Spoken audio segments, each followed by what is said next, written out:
Good morning. We're here on setting and reaching goals, and I hope you're able to hear me just fine. I am just setting a timer to make sure that I am aware of my time that I have. I'm going to start with just a few things, a little bit about myself, and I'm going to thank you for coming. Hopefully this will be something that is going to be good for you.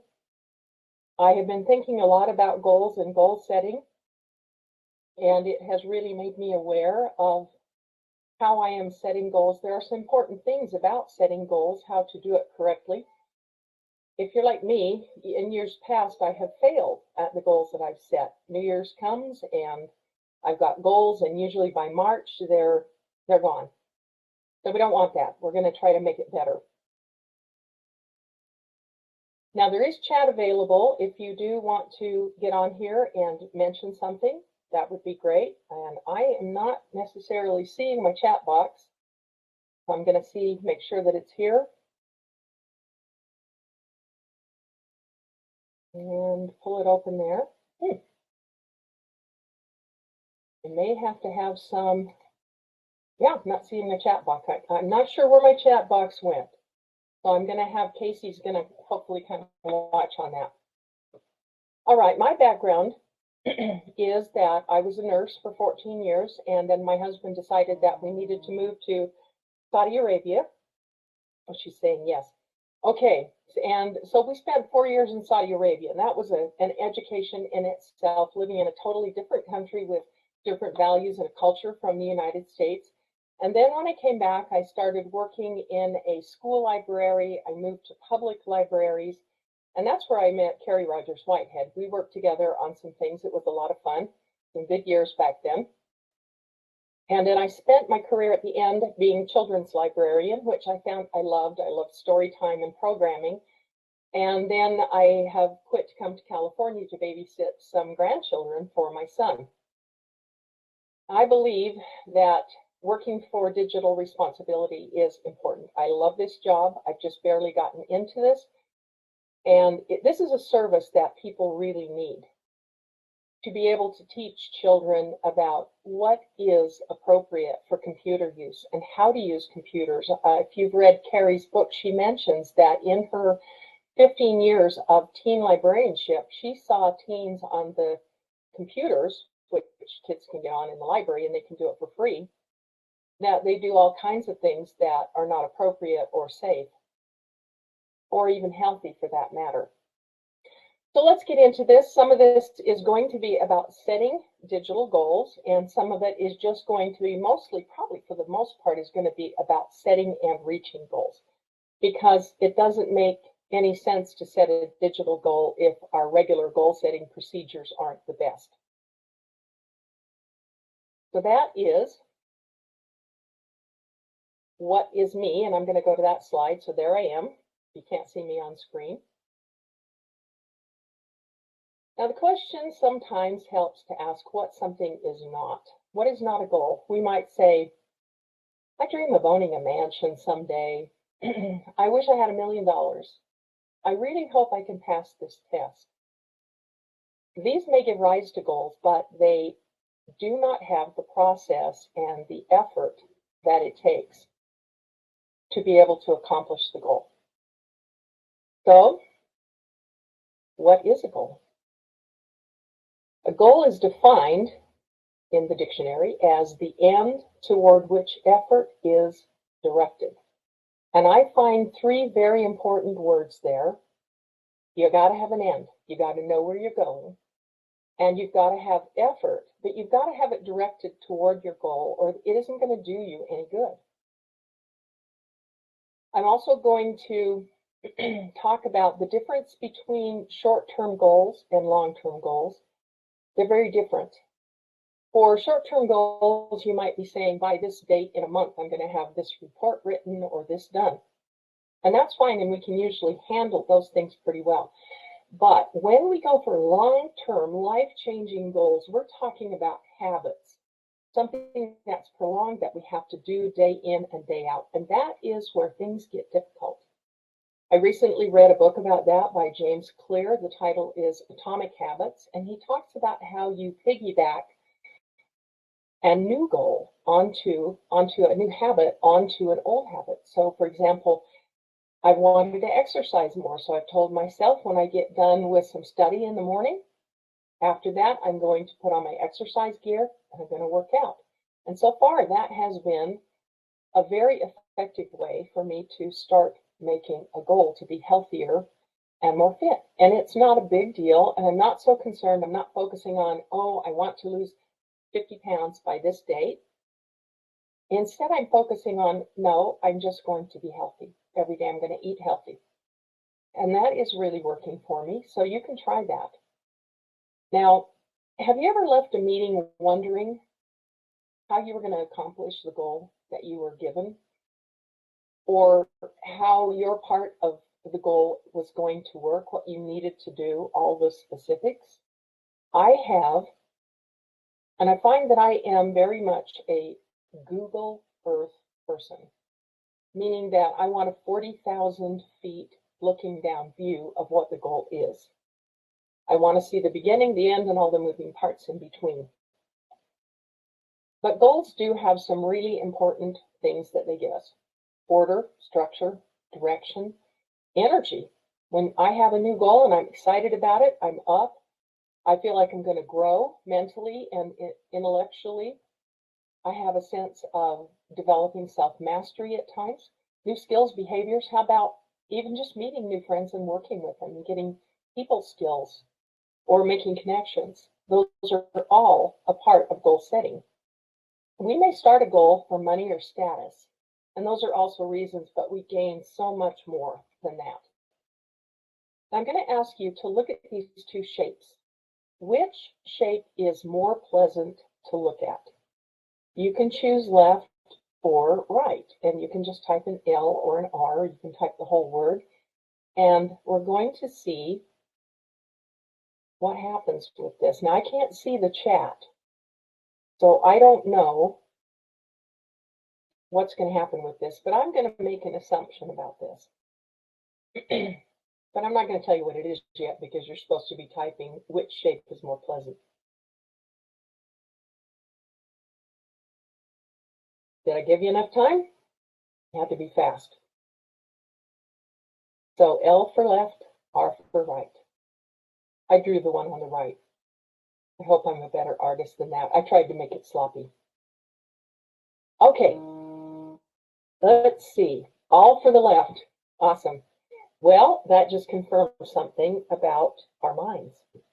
We like order. Our brains are very keyed into that. And that is our first big goal factor, and that is the human brain. If you're like me, you want the brain on the left, this marvelous, well-oiled machine. But a lot of times I feel like I've got what's on the right. It's just full of garbage. Recently, scientists have been doing a lot more studies on the brain. The 90s were called the decade of the brain because so much was learned. Well, you got people at Berkeley right now who are looking at how the brain functions. So what they did is they decided to map everything out. Everybody thought the brain was like a filing cabinet. You took a thought, you put it over here, you took another thought, you put it over there, and it was all very organized. No, it's not. There's a reason that sometimes we can't find something because our brain is more like a desk that is stacked high full of paper. And when our brain is looking for something, they've done an MRI asking people to come up with an obscure word, and the brain is just firing all over the place looking for this. And what they're doing is they're looking at blood flow to tiny parts of the brain called voxels. So what they did is they put people in an MRI machine. They showed them 2 hours of videos, and the videos had short clips of different situations, and they had labeled everything in the situation: water, people, animal, dog, whatever. And then as they did this, they mapped what the brain was doing and where the voxels were lighting up, so they knew which part of the brain was working. And this was very fascinating. They found out that the people that they tested from person to person, it was very similar. But they also found out that multiple people also liked making the connections between things like if they saw a dog, they would think motion, animal. If they saw a person, they would think animal, motion, and people. And so it's really fascinating how our brains work. But the point is, we like making connections. That's really important for us. We like learning new skills and connecting them. And when we do learn new skills, we do connect them. I saw a Swiss campground host. And in Switzerland, you're talking with all these countries around it. And this man was able to switch languages. No matter who walked in, he could talk to them in Spanish, English, Italian, French, German. It was amazing. So once we learn something and we work our brains to get better at it because we make more neural connections. Another factor that comes into play when we're setting goals is who we are. I happen to be a night person. I'll use air quotes because you can change that to a certain extent. But at night, when I'm thinking about the next day, I do a brain dump and I put down everything that I'm going to do the next day, because the next morning when I get up, I can't think. Literally, I cannot think of what I need to do. I'll think of one thing, two things, but I can't think of the whole list until I am up for about an hour or two. It's really annoying. So I come back online. You might need to have a quiet place to work, or you might want to have some rock and roll going or some other kind of upbeat music.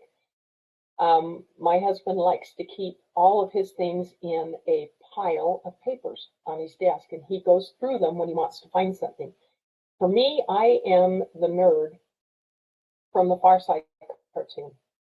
Instead of having one pile like that, I have multiple piles, and I put a sticky note on top. This is for work.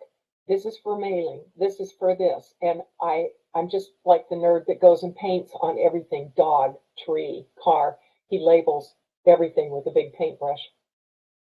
So you've got to think about how you approach a goal. And that is really, really critical, because your mind works in a certain way that is very unique to you, even though we do have brains that make connections in the same way. Now, one of the things that was really quite important and interesting a few years ago was vision boards. And I went to a conference that mentioned vision boards, and they were excellent. It was a great idea. This conference was wonderful. It was Kirk Duncan, if you've ever heard of him. I loved it. And I went home and I made a vision board. And I looked at it. And I looked at it. And I looked at it. And then after a while, I stopped looking at it. Now, why did this vision board fail? It was because I didn't do anything. If I wanted to write a book, I needed to be writing every single day.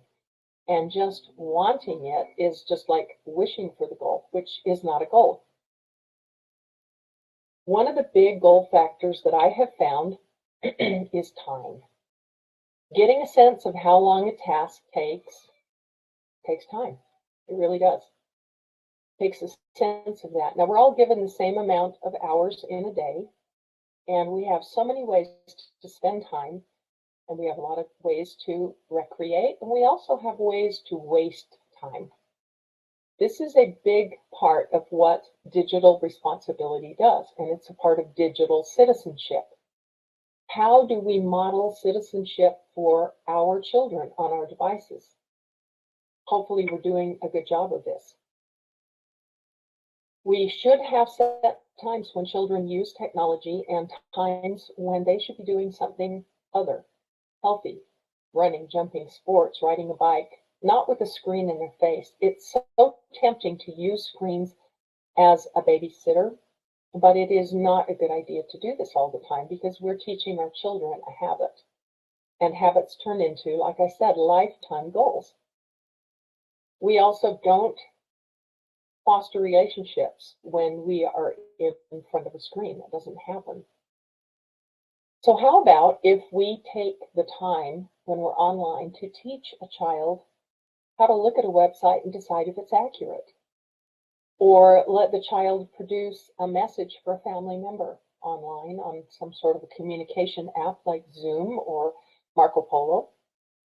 Or you could watch something together on YouTube that is educational and discuss it. There are so many positive ways to use it. And also for your older kids, focus on having them begin to create things, create their own videos, create their own blogs, and be able to do something that is productive, not just mindlessly sitting in front of a screen or doing something that is taking a lot of time.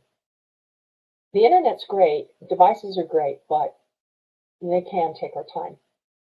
So let's be aware of time with our children. If you're telling a child you're going to have to stop that in 2 minutes, set a timer, and at the end of 2 minutes, tell them that time is up. And this gives them the sense of how much something takes as far as time. Now, we did an interesting thing. When I worked in Salt Lake County, there was a coworker, and he created a time tracker in Excel.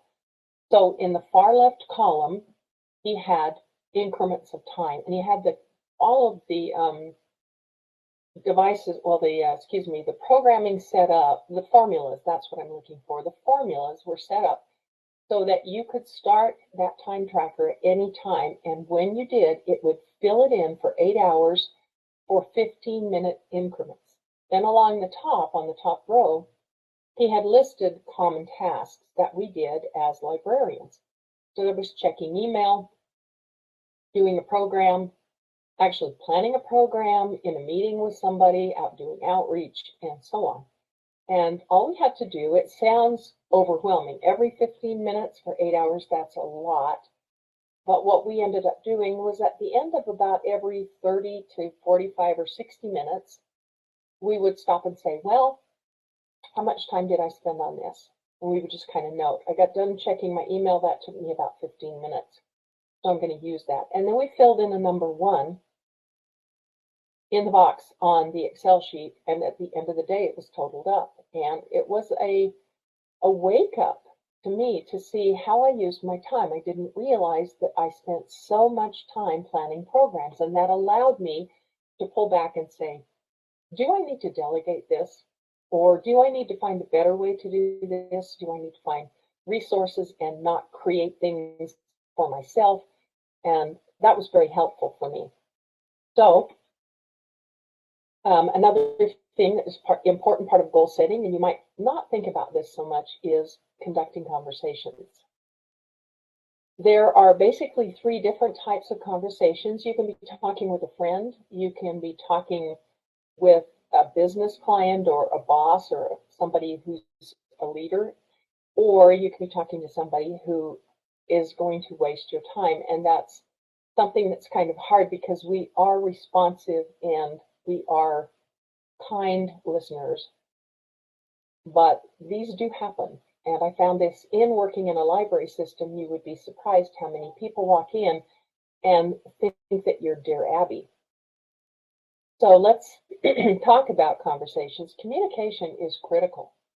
If you're working on something and you have a goal with a group and you don't communicate, you're going to have some real problems. So how do you know when a conversation begins to degrade? When you start to feel a little bit uncomfortable sometimes about what somebody is telling you, that is one of the key factors. Your gut will tell you, I don't like what I'm hearing.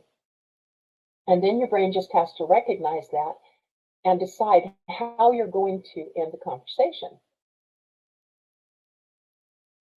All right, so let's talk about friend conversations. These are generally very casual, or they could be mixed with information or even some business. And we are coordinating sometimes about events. Ending these conversations is usually hard just because we want to talk longer, but they can go a little bit south.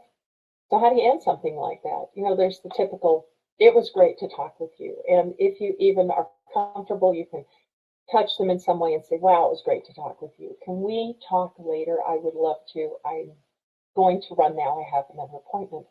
And it's okay to say that.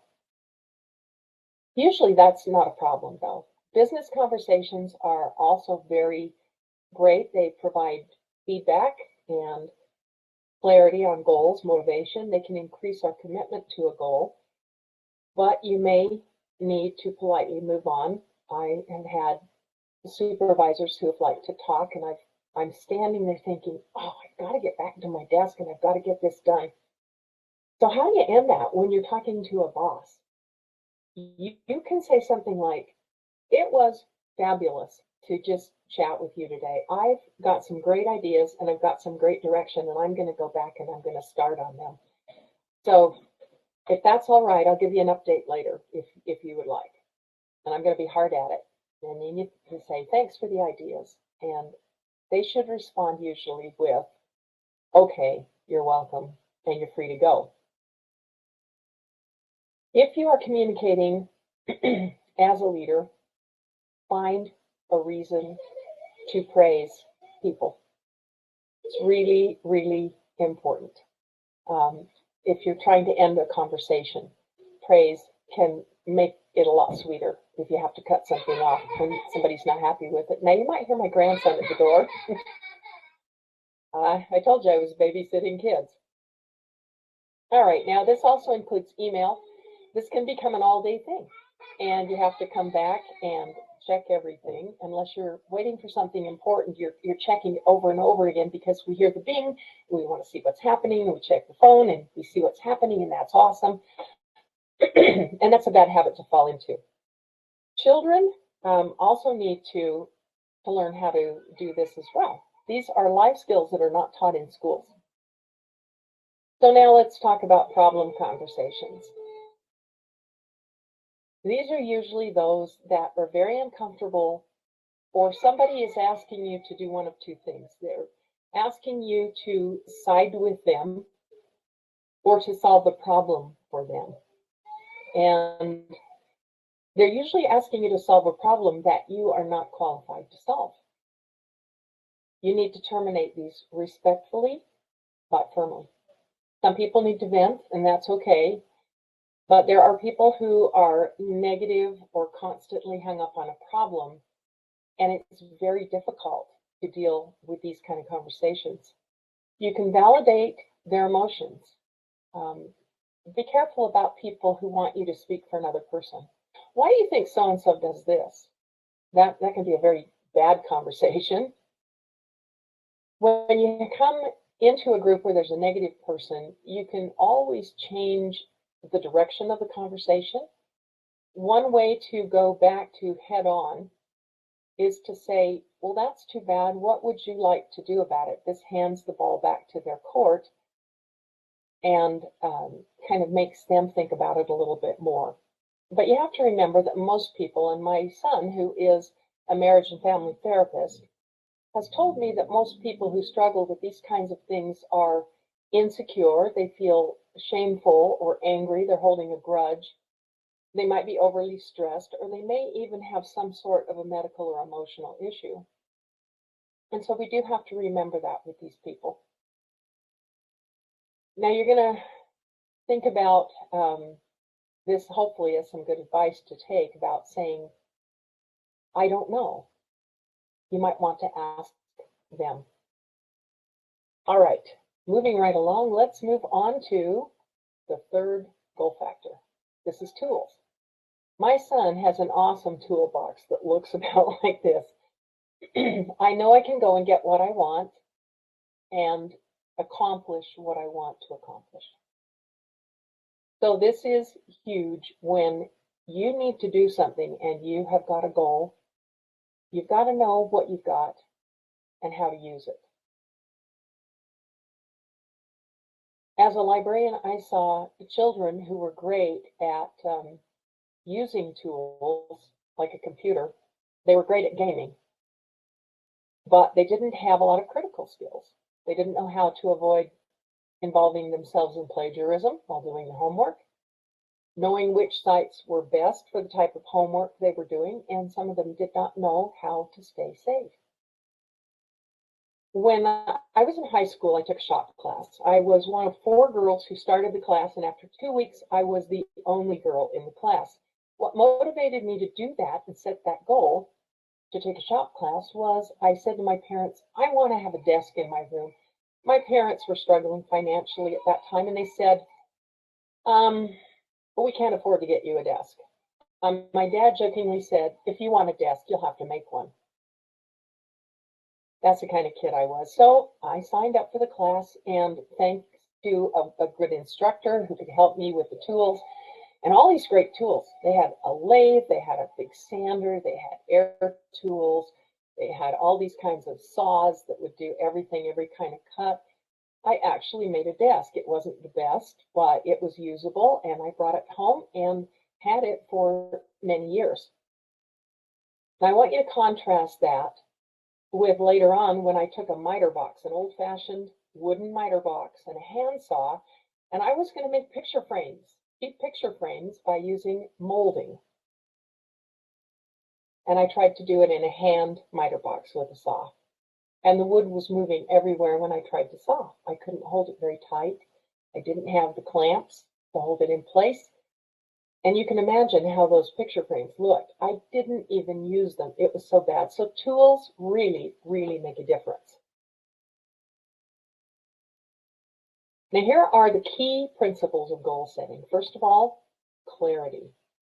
If you don't have that idea of the outcome, then when it comes down to it, you won't find the motivation. If you don't know what you're doing, why do it? If you're leading, you've got to explain the goal. People buy in when they see how this benefits my company, how this benefits me. This includes children too, and teens. Having a child earn computer time while doing tasks works really well. And you use the positive phrasing. We call it the grandma rule. Once you've cleaned the bathroom, you can get on the computer and play blank for X amount of minutes.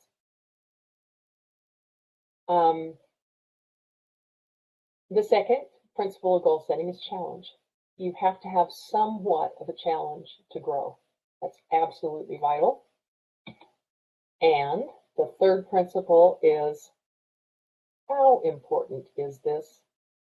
Am I really committed? You know, sometimes I've gotten somebody who said, oh, I'm going to do this, I'm going to do this.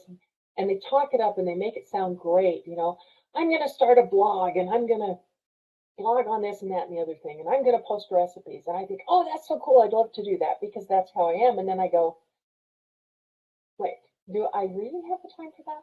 Do I really want to do that when I've walked away and that initial excitement has waned? Is that something that's that important to me? It might not be. Now, children have shorter attention spans, so their commitment is going to need boosting with reminders of what they want to accomplish. And that's fine. We're teaching them that. That's our job.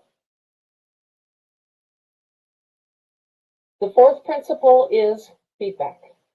And this can be done from others, of course, or from yourself. Self-evaluation can be hard. Sometimes we're too hard on ourselves, and other times we're too easy on ourselves. Part of this is handled, though, in the way that we set up goals, which we'll get to in a little bit. We need to make conscious choices about what we're feeling and our thoughts as we're thinking about a goal to decide if it really is something that is worth investing our time. Our time is valuable, and our creativity and our effort is valuable, and we need to balance whether this goal is something that we are ready to be committed to, especially if it's a long-term lifetime goal.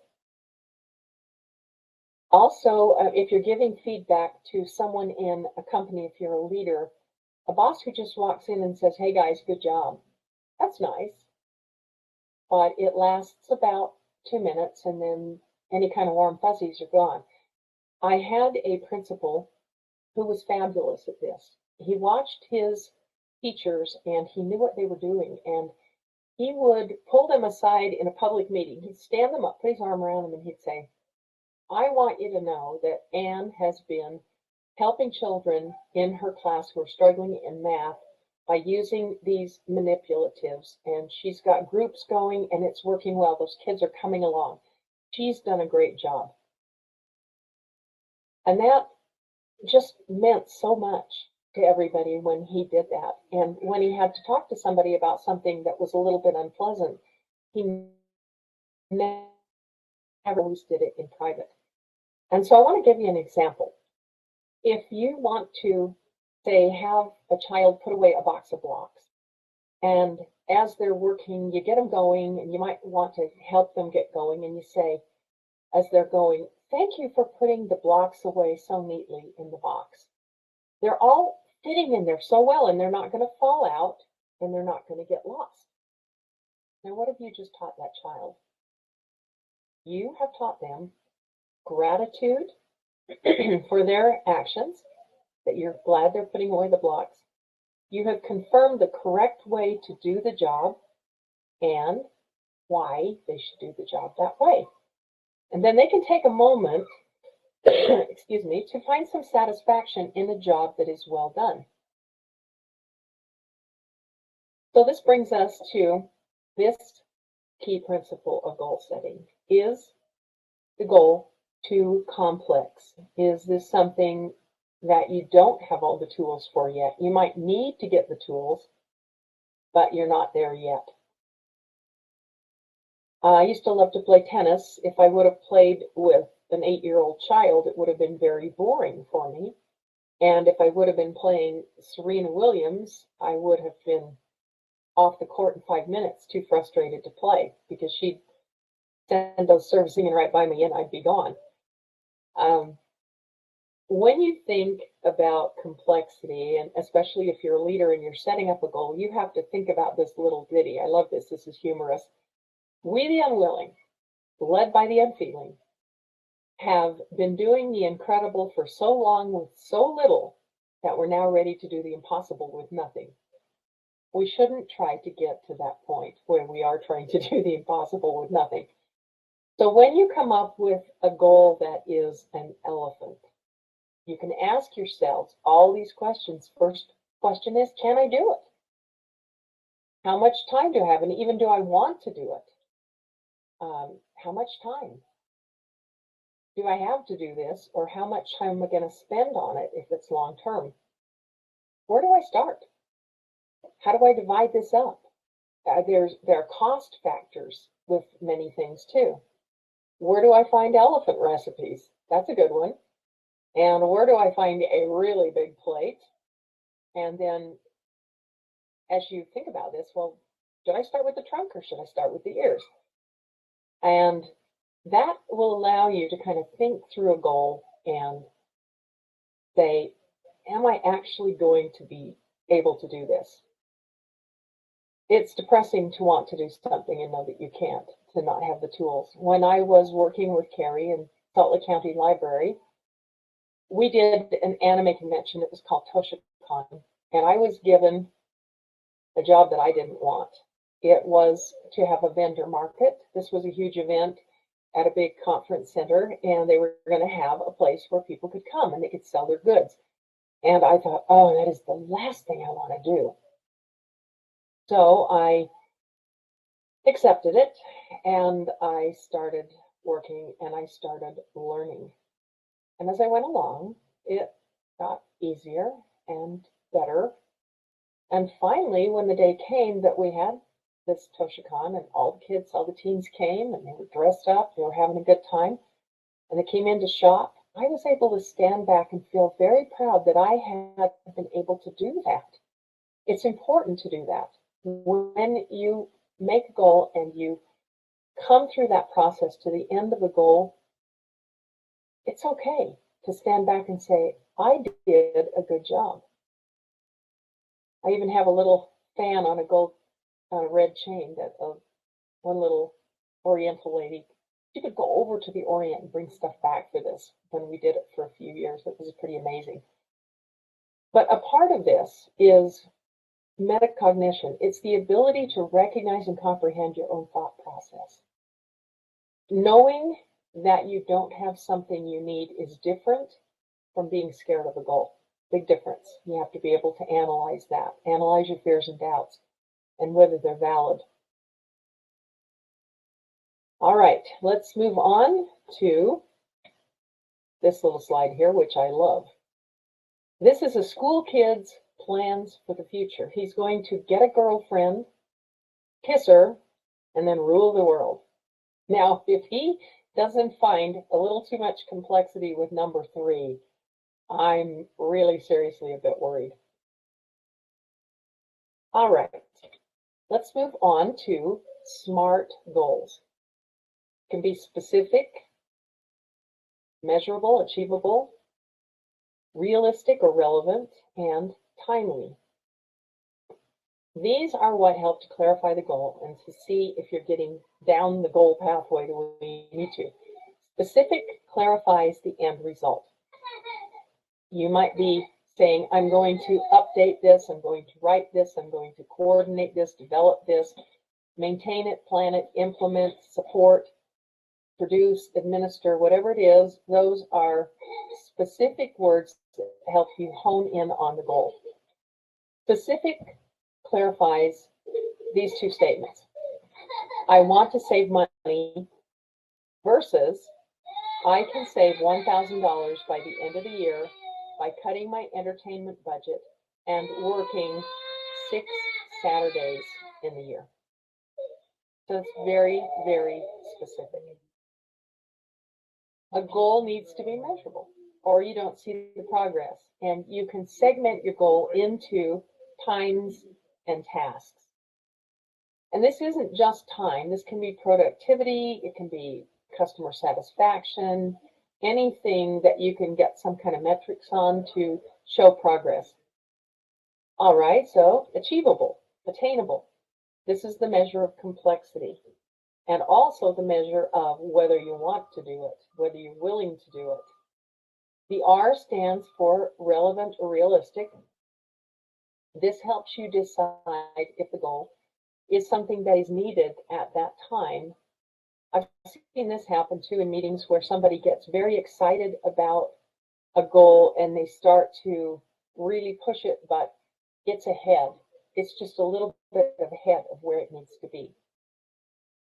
And time-based, well, that means you check back on a regular basis and you measure your progress, you check your motivation, see how you're coming along, and that can be motivating. And it also allows you to say, you know what, I think we're going to be done with this sooner or later than what we had planned. Assessment and reflection. What good is this? I used to say, I don't want to take the time to do this. Let's get on to the next thing. We got stuff to do here. Well, I found out that assessing and reflecting was very important, and I learned a lesson. It does all these things, connections, values, helps you to set new goals, get energy from it, you get a sense of time and events. And what it does, sometimes I found for me, as I pondered something I had done or learned, I realized it connected to a different experience, and I made a connection. Remember the brain making connections. It also helps us to clarify who we are. If you've written a book and published it, you are a writer. And if you're writing every day, you're still a writer, even if you haven't published that book. But working on these goals clarifies our values, our strengths, our beliefs. We can also consider better ways of using what we've learned on the next goal. We get energized, and in the long term, we get a sense of patterns and events and kind of how life works. I love this, by the way. If you can't read what this says at the bottom, it says that the two cavemen have just shot this huge, I don't know, mammoth or something. And they're saying, you can see the arrow is right up there in the stomach, and they're saying, we should write that spot down. Now, it is a great idea, and I had a library manager who told me this. She said, keep a kudo file. When somebody hands you a card that says, thanks for doing a great story time, or you did a great job with this, an email comes in, she said, put it in that file. And then on those days when you're feeling like you haven't done anything right, open that file up and take a look at it. And I did that a few times. It was very, very helpful. Now, what about working as a team? I got another funny one for you. There are 6 phases of a project. Number 1, enthusiasm. Number 2, disillusionment. Number 3, panic. Number 4, search for the guilty. Number 5, punishment of the innocent. And number 6, praise and honor for the non-participants. I have actually seen that in action, and it's pretty scary. If you are working with others, you have to realize that they have got to have the input they need. If you close your eyes, touch your nose, you can do it without fail. But if you've got somebody behind you and you say, touch my nose, you're going to get a finger in the eye, more likely than not. So what do you think is needed for team goals? And since I can't see your input on this, I'd like you to just take a minute and think about this. What is needed when you're going to set a team goal? Well, I've got some of them up here that I think are the most important. When you're setting a goal, especially for a company, that goal should be public, no hidden agendas.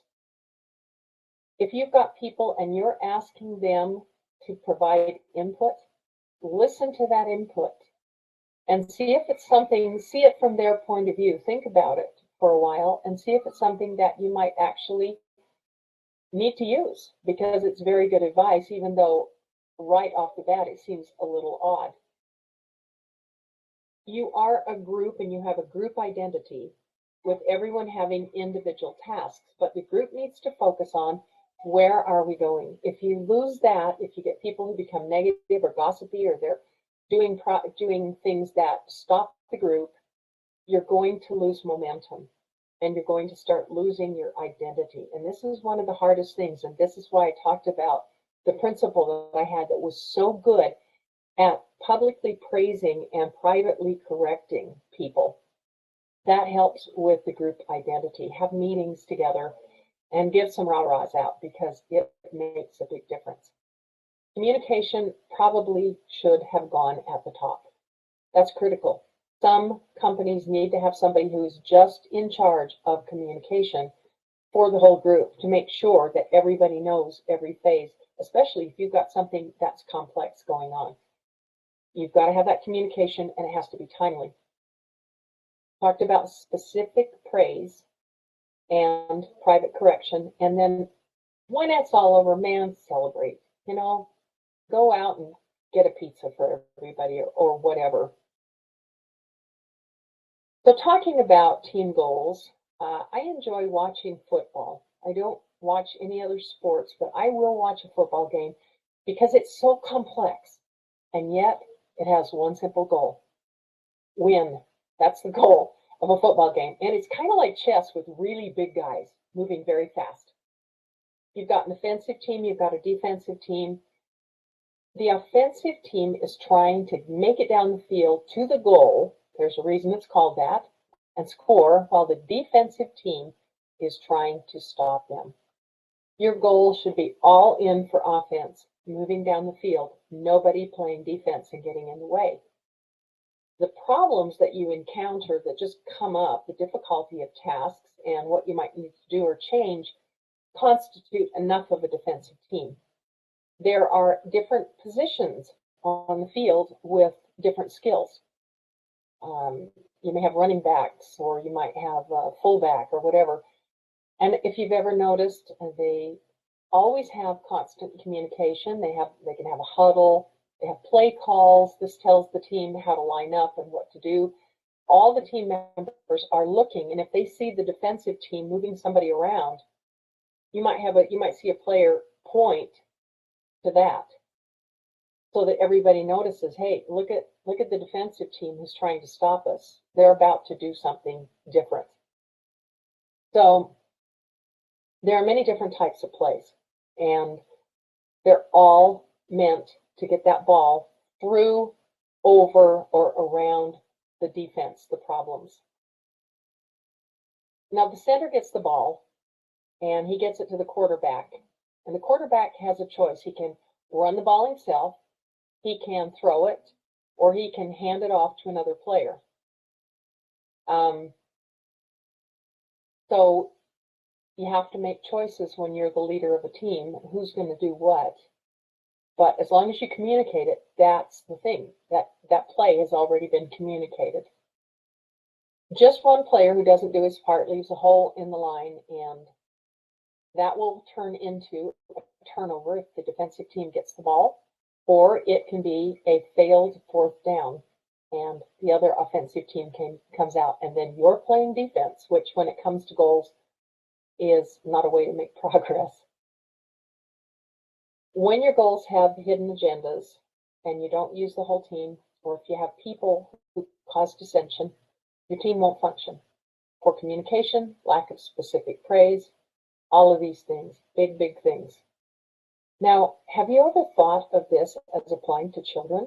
If you're a teacher, if you're a parent, and you've got children or teens that you're supposed to be responsible for, do you think of them as part of your team? They really are. You might be the leader, but they have some interesting and often some very good things and enlightening things to say.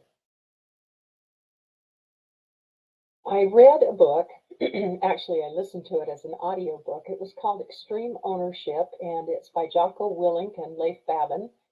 These men were Navy SEALs, and they served in Ramadi, Iraq. If you remember that, it was back in the 2005, 2006, and Iraq was a terrible place to be. Ramadi was seen as an impossible city to win. It had been taken over by Al-Qaeda, and everybody thought that when the U.S. teams went in there and helped the Iraqis, that it was going to be an absolute failure. And these guys pulled it out.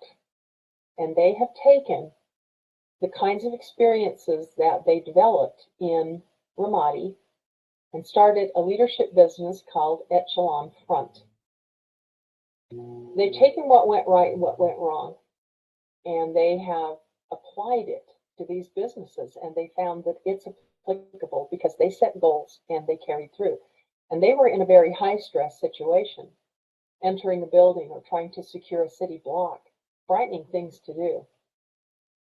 And I would like to take what they have, 7 takeaways that they mentioned in this book, and apply it to working with children and digital goals.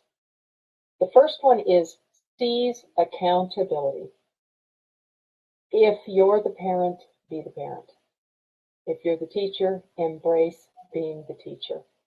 And this includes how your children use tech. I have seen in story times parents begging a 3-year-old for their phone back. Not good. The second takeaway is standards are what you tolerate. I'm going to say that again. Standards are what you tolerate. Once you've set rules and guidelines for children and technology, don't stop enforcing them. Set good rules and then keep them up. The third takeaway is all team members must be brought into the mission. Now, children will cause a ruckus when it's time to put a device away. It's inevitable, especially with young children, because you think about how devices are created and what they do. It's noise and sound and zap and lights and ding, ding, ding and clap, clap, clap. My granddaughter was just out on my tablet this morning playing a little educational game for a while. And every time she got something right, big applause, yay, and music played. And so this really gets you going. This is a reward system. It's very powerful. But you have to have times when that device goes away because you're sending an important message when you enforce that consistently. And that is, you mean what you say. As children get old enough to understand, you can explain in a calm moment why there needs to be a rule. My granddaughter, 8 years old, wanted to ride in the front seat of the car because we were just going from school back to home. And I said, And she said, no, I want to ride there, Grandma. And I said, sweetie, that airbag has a device in it that if somebody hits this vehicle, it will pop out like a giant balloon very, very quickly in a split second. It's supposed to catch an adult in the chest to hold him back. But look where you're sitting. It's going to hit you in the face if that happens. And I said, that just scares me to death. Well, Can you imagine? She didn't, I thought she was going to argue with me. She got in the back seat and got in her seat and belted in. So children can understand these things. You can also have children help set up the rules by asking them, well, okay, you want to use this device, and so we're going to use it. I think it's correct for you to use it for 30 minutes. I've done the research. And what should we do if you don't want to give up the device after 30 minutes? What do we do if the rule is broken? And children will come up with the rules with you. And then, now here's where this comes in, and it's great. You can always say when they go sneak that device again and they get back on, which they can't with mine because it has a password, but in case, you can always say, I'm sorry that you chose to get that device again when your time is up. Remember, the rule says this. Now the rule is the scapegoat. It's not you. You're not the bad guy. It's the rule. And the rule, that's powerful. You know, they can't complain. They help make it. Number 4 takeaway, the plan must be simple, but that doesn't mean it's easy. How many kids say, that's too hard? Well, that's when you have to decide if it really is too hard or if they're just having a bad day, and maybe you have to sweeten the pot a little bit, say, oh, I'll help you get started, whatever you need to do. Children are looking at a wider world once they reach a certain age. They're starting to think independently. They're questioning what you're telling them, and that's okay. That's on the way to adulthood, and they have to understand that things sometimes have to be a certain way, and it won't be easy. Number 5, prioritize, then execute. Set priorities and show children and teens that you value the things you're telling them to do. If your child needs to read and doesn't like to read, sit and read next to them. Read your own book for a little while. Let them see you read. Learn new computer terms or skills and discover their meaning. Now, here's a fun one. JPEG, everybody knows JPEG. Okay, that's a picture. Or a meme, that's a funny picture. It may have some motion to it, and usually some little wording to it that's funny. Go look those up, JPEG and meme, and find out how they came to be. It's quite interesting. Number 6, we've already talked about a lot. Empower those around you when we talked about leadership. Build trust. Foster communication continuously. As children age into their teen years and get older and they're ready to go to college, you will need to give them more and more autonomy. And 7, discipline brings freedom. If you can control your time and the way you do things, you can act instead of being acted upon. When we don't act, life acts upon us. Time slips away, things happen, we don't pay a bill, we don't pay the IRS. Things can happen. Now, what about children? We have to remember, oh, these are the 7 takeaways. I'm sorry, I did not put that slide in here. So I'm going to just let you kind of ruminate about these for just a second as you look at them. And you're welcome to go back and freeze frame that one. So what about children? Well, first of all, they're learning self-regulation. They're new at all this. They're developing this. And it's kind of funny. I'm going to tell you, it's not self. You have to remove the S. And you have elf, and guess who's the elf? You are the elf as the adult. You're the elf who does the magic. You enforce, you teach, and you love. And then they get the S back as they become able to regulate themselves. We shouldn't be giving children devices, just handing them to them, because they don't have this skill set. They're developing this. They really need to have appropriate guidelines and teaching. I have learned with a granddaughter who struggles with some self-regulation that she needs to have her emotional moments, and that's okay, but she has to do it in her room. I will commiserate. I will verify that, yes, I know that you're feeling this. I can empathize with her, but I can say, I'm sorry, but that doesn't mean we have to hear you cry. And she cries very loud. And so she has to go to her room. Well, that's no fun.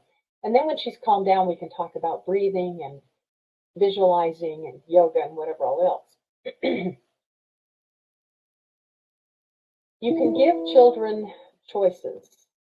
You can teach by example and word, explain reasons, recheck that they know about their goals that you're helping them set. Use language they can understand. Otherwise, they're going to be lost and uninterested. That's part of clarity. And then celebrate their achievements. Make it a wow moment. Goals begin when a child wants to complete a string of tasks that lead to something like a book report, or even something as simple as teaching them how to do up their buttons or how to do up a zipper. These are opportunities to talk about, well, you want to do this? Let's talk about how you do it. Give them the tools so that they know how to do that. And then when they do that, you celebrate that. Charts can be very helpful for children if that's the thing that you like to use. You can have them up and let the child use them and be positive about them. And then finally, we're going to talk about digital citizenship. And I wish I would have taken more time with this because these are critical and this is part of what digital responsibility does. And you can get on the website and learn more about this. You'll see those links at the end. Part of being a digital citizen are all of these 9 things. Access. You know, in India, 70% of children don't have access to broadband. That means the old dial-up or nothing. And sometimes we as parents or grandparents might be a little bit afraid of all this new stuff that children might be able to access, and we might avoid it. That's not good. Or we just turn the reins over to the children and they're unrestricted and unmonitored, and that's just as bad. So set those digital rules on access.